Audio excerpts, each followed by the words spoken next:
El pan recién horneado, tu vestidito del 40 de mayo y las hojas del libro que al final no te regalé.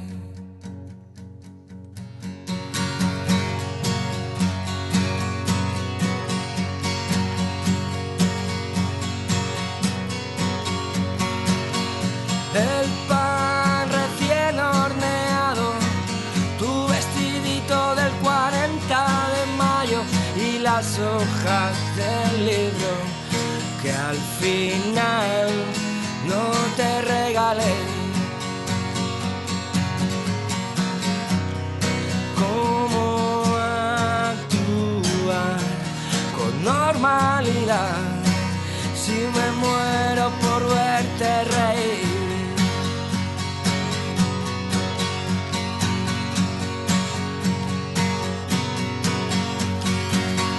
Un cinturón de cuero con restos de mis pestañas ansiadas de verte mirarme a la cara, desafiando al alma.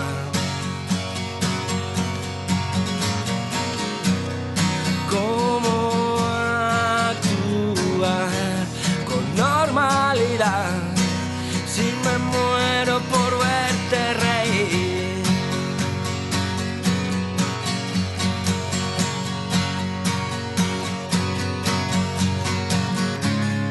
Condenado antes de ver el juicio final,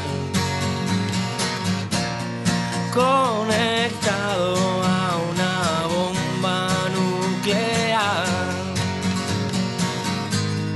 que no tardará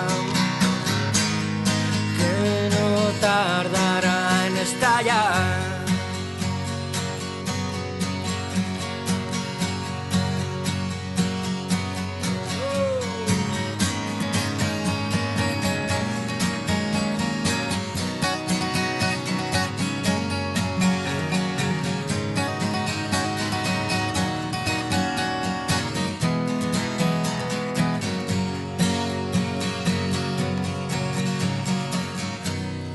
¿Cómo actuar con normalidad